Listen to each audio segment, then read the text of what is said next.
One day before Jeffrey Epstein's suicide, a federal appeals court released the transcripts of a 2016 deposition in which Epstein repeatedly refused to say whether Ghislaine Maxwell had procured young girls for him. Vixens, I want you to think about this question during the video. Why is Ghislaine Maxwell alive and Jeffrey Epstein dead?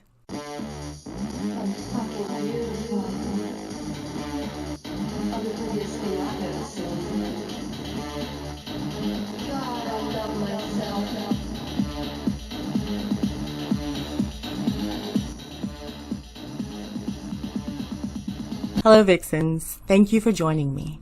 I want to thank you all for the love and the kind words and the emails and the comments. I really appreciate it. We're growing our community of Vixens, and I want you to know that I am so proud of all of you. I see you and I feel you, and I'm digging on all the conversations and how engaging you all are.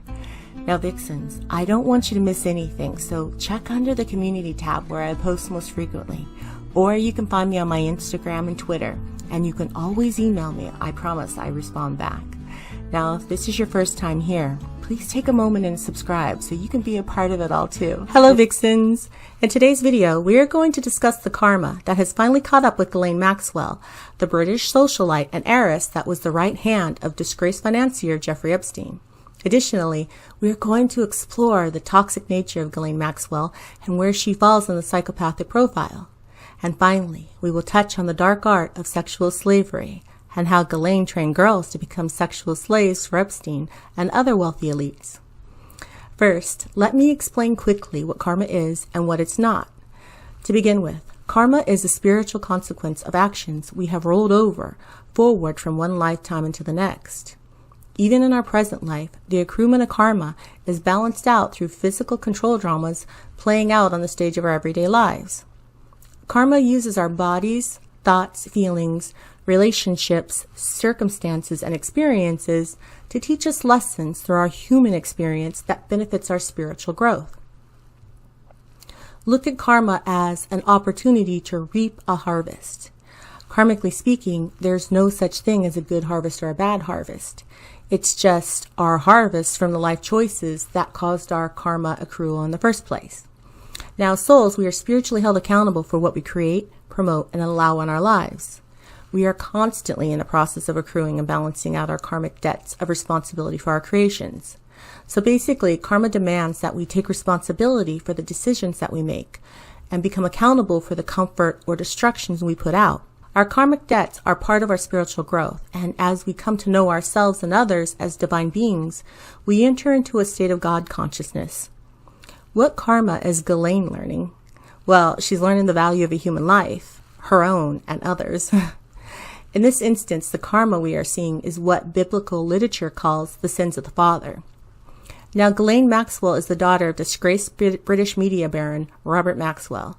To understand Ghislaine, we need to know who her father was during his lifetime. Now, Robert Maxwell was an Orthodox Jew and early in his life escaped from Nazi occupation, while most members of his family would die in Auschwitz. I also read that that's why he had so many children. He had 9 in total. Now, during his exile, Robert joined the Czechoslovakian army during World War II and later would become part of the British Army where he was decorated for his service. Robert's ruthless ambition procured him a seat as a member of parliament, where the Labour MP turned into a media tycoon until his untimely death in 1991 after accidentally falling off his yacht, the Lady Ghislaine. At the time of his death, the disgraced magnate was under investigation for raiding his company's $900 million pension funds to cover the losses incurred from his multiple and reckless takeovers, in addition to financing a luxury lifestyle he and his family enjoyed. After his death, it was revealed that Robert Maxwell worked secretly for the National Intelligence Agency of Israel. The Mossad had stolen Promise, which is America's state-of-the-art surveillance software. And Maxwell, who was working as an Israeli spy, facilitated the black market selling of Promise to the USSR and many other countries, which allowed the Israelis a direct pipeline into a vast network of computers installed within the undetectable malware. So Robert was a Mossad asset who used his vast network of connections and publishing platforms to spread propaganda and influence his enemies and friends alike. My theory is that soon after Robert Maxwell's death, Ghislaine Maxwell, the favorite daughter of the deceased tycoon, reestablished her father's shady connections to the Israelis and orchestrated an introduction between her then boyfriend, Jeffrey Epstein, and Israeli operatives who were seeking an entry-level plutocrat, someone with wealth and connections, to carry out their blackmail operations after the untimely death of Robert Maxwell.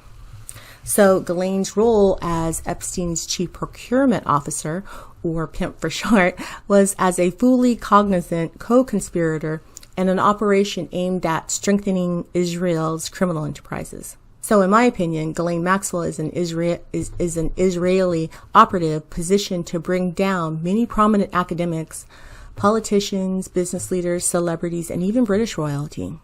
So to answer the question of why Ghislaine is alive and Jeffrey is dead, well, Ghislaine was the mastermind in this instance, while Jeffrey was the thug.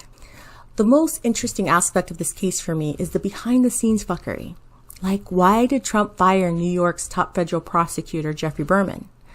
Berman oversaw the investigation and prosecuted Jeffrey Epstein on sex trafficking charges. But did you know that Epstein was allowed 90 sexual visitations by one of his sex slaves? His jail time was a comfortable staycation. It's interesting, though, that less than 2 weeks after Trump booted Berman from the office, his replacement, Audrey Strauss, announced the arrest of Ghislaine Maxwell.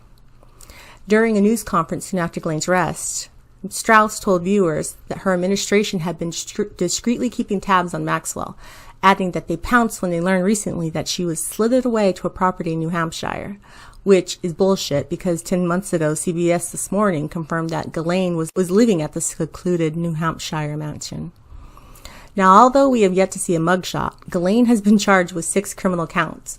The indictment states that between 1994 and 1997, Ghislaine Maxwell was the principal recruiter for victims of Epstein's sex trafficking ring. Now, due to the toxic nature of Ghislaine Maxwell, she for sure fits a psychopathic profile, and I'm positive that Ghislaine is a psychopath, while some say that she's a sociopath. But if you recall from my psychopathic profile video, psychopaths are born while sociopaths are made. Robert Maxwell, well, was a classic psychopath, a condition that is hereditary. If Ghislaine was Robert's favorite child, the one he named his boat after, we can safely assume that it's because Robert saw himself in similar characteristics in Ghislaine. Ghislaine's psychopathy falls under the thug villain mastermind category. Even though she was a mastermind with Epstein, Ghislaine is a thug, which is a violent person, a tyrant, or a bully. These are your organized crime soldiers, gang members, contract killers, and lower-level criminals, such as pimps, which is what Ghislaine is. Now, I'm going to explain how Ghislaine trained girls to become sexual slaves for the wealthy elites. The indictment states that Maxwell facilitated, assisted, and contributed to Jeffrey Epstein's abuse of minor girls by helping Epstein to recruit, groom, and ultimately abuse victims that were under the age of 18 and as young as 14. This is what's called a master-slave relationship, in which one individual serves another in an authority exchange structure relationship. The relationship uses the term slave because of the association of the term with ownership rights of a master to their slave's body as property. The slave master is always a dominant personality, which Ghislaine is very much so. Ghislaine is a very confident and sophisticated woman who is well educated and cultured. She would know exactly how to exploit the girls she was targeting. The common factor between the victims chosen is that they relied on the good faith of Ghislaine. She was able to get them to trust her. But how was it done? And what did it take for these girls to go with Ghislaine and stay? We all have typical human characteristics such as innocence, compassion, irresponsibility, desperation, innocence, greed, dishonesty, vanity, opportunism, and lust. Ghislaine simply honed in on their specific weakness. In this instance, it was innocence, irresponsibility, desperation, vanity, greed, and opportunism. Maxwell would lure the young girls into their circle, inquiring about their schools and families, taking them to the movies or shopping. And once inside, these girls were around the most important and influential people of our time. They were living in conditions much better than where they came from, with the perks like getting their education and travel paid for. For that alone, I would have sucked Jeffrey's allegedly malformed egg-shaped dick. Ghislaine tempted these girls by giving them an opportunity to profit from their participation. The girls' greed was probably encouraged in such a way that their rational judgment of the situation was impaired. Combine this with the fact that they probably were absolutely terrified of Ghislaine as much as they looked up to her and wanted to make her happy. This leads me to slave training. Training can come in all forms. The term training is used for the time period where the slave is learning the protocol of the new environment. Much like the orientation period of a new job, a slave learns what is acceptable and what is expected of them. Now, after Maxwell gained the girls' trust, she started steering their relationship into sexual territory, talking to them about sexual topics, which was meant to normalize the sexual abuse. It is said in the indictment, Maxwell also acclimated the victims to Epstein's conduct simply by being present for victims' interactions with Epstein, which would put victims at ease by providing the assurance and comfort of an adult female who seemingly approved of Epstein's behavior. Ghislaine then encouraged the girls to massage Epstein, during which the girls were fully or partially nude. Maxwell also participated in multiple group sexual encounters, which included touching a girl's breast and genitals, using a sex toy on them, or directing a girl to touch Epstein while he masturbated. Now, I'm going to add that female sex offenders like these may seem rare, but according to new research, they are more common than previously thought. A recent study in the U.S. found that a similar amount of women reported being raped in a 12-month period as the amount of men who were made to penetrate a female offender. The study numbers contradict the idea that female predators are rare. I read the study on it, and it is disgusting, so much so that I'm not going to go into it.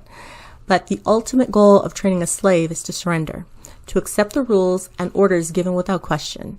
So these girls were molded to recognize the mannerisms, behaviors, attitudes, and activities that would please Jeffrey and his guest. The ultimate goal of a sex slave is to provide for their master's needs before they appear to need them. So now that Ghislaine has been apprehended, do I think that she'll roll on everybody? Fuck yeah, I do. I also do not believe that she'll commit suicide. In her father, Robert Maxwell's case, murder was ruled out by the judge, as was suicide. His son Kevin further discounted the possibility of suicide, saying, "I think that it's highly unlikely that he would have taken his own life. It wasn't in his makeup or his mentality." So if we accept that Ghislaine is her father's daughter, then suicide is definitely off the table. So why did this former madame, who has passports from 3 countries, France, the United Kingdom, and the United States, along with large sums of money, also extensive international connections, stay in the United States, thus allowing herself to be arrested and face the possibility of a lengthy prison sentence? Well, Ghislaine Maxwell only stayed in America because of the shame brought on her family by the now tainted legacy of her father. There's a story that the Maxwell name was so detested in London that she had to walk around in a blonde wig so people wouldn't recognize her, and she was being treated like Marie Antoinette there. She wisely realized that she would have to make a life elsewhere where her father was less known to people. And in America, people care more about what you can do than who you used to be. The truth is that Ghislaine doesn't have a moral code. She's not a gangster, like, someone who believes in what they're doing. Ghislaine was pimping little girls to grown men. There is no jury who's going to be okay with what she's done. So the only way for Ghislaine to stay alive, and I'm going to be honest, I don't actually see that happening in any capacity, but regardless, she needs to roll over on everyone, or she's going to be dead in prison, especially if she is a Mossad undercover agent. To them, Ghislaine's only use in life was gaining leverage on politicians and the elites in general. Now that she's been exposed, she's no use to them. And these people will, if they haven't already, disavow her, and they will probably be the ones to murk her. And FameVixen will be there to give you all the dirty deeds. Until then, thank you for watching, and Vixens and Vixmen, go out and be the badasses that you are.